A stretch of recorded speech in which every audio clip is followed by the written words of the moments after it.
አቅምም አባባ እኔ የምልሽ ወደፊት ግን ምን መሆን ነው የምትፈልጊው? እዚያገ በሰላም መኖር ነው ማለት ትልቅ ስትሆኝ እኮ ነው እኮ በሰላም መኖር።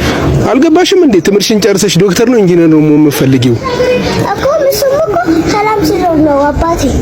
ሰላም ይስጠን ገናና ተጋረደ ብርድም ነይ አቤት ይሰፈር ነሽ? ብሄርሽ ምንድን ነው? አላውቅም። እንዴት አታውቂም? ተጥዬ ነው የተገኘሁት። አንቺን ያገኙሽ ሰዎችስ ብሄራቸው ምንድን ነው? አላውቅም። እንዴት አታውቂም? እነሱም ተጥሎ ነው የተገኘሁት። ሂጂ ከዚህ ምን አይነት ተንከሲስ ናት? ሂጂ ነይ አንቺ ነይ። አቤት። የባለፈውን ጥያቄ አሁንም አትመልሽም? ያቱን ብሄርሽ ምንድን ነው? በእናቴ ነው በአባቴ? በአባትሽ? አባቴ በአባቱ ነው በእናቱ? እንዴ በአባቱ። አያቴስ በእናቱ ነው በአባቱ? ሂጂ ከዚህ ኧረ እኔ ሁለተኛ ሀብታም ቤት አልሄድም። እንዴ ምን ነው? ሕፃኗ ታብሌት ስትከላከል ራሴን ነው ማጠፋው ብላ ሰራተኛዋን በሷ አልጠጣችሁ? ነይ አንቺ ጥጋበኛ ነይ። አቤት። የት ነው የምትኖሪው? ቤተሰቦቼ ጋር። ቤተሰቦችሽ ነው የሚኖሩት? እኔ ጋር። ሁላችሁም የት ነው የምትኖሩት? አንድ ላይ። ቤታችሁ የት ነው? ከኛ ጎረቤት አጠገብ።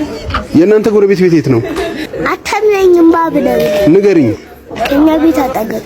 ሂጂ ከዚህ በስመ አብ። ቆይ ምንድን ነው ችግርሽ? ግማሹ ችግሬ ገንዘብ ነው። ቀሪው ግማሹስ? እሱም ገንዘብ ነው።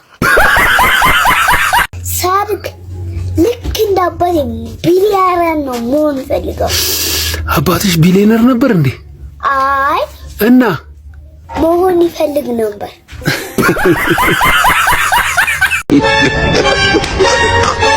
ማማዬ ወረቀት ጥለሻል።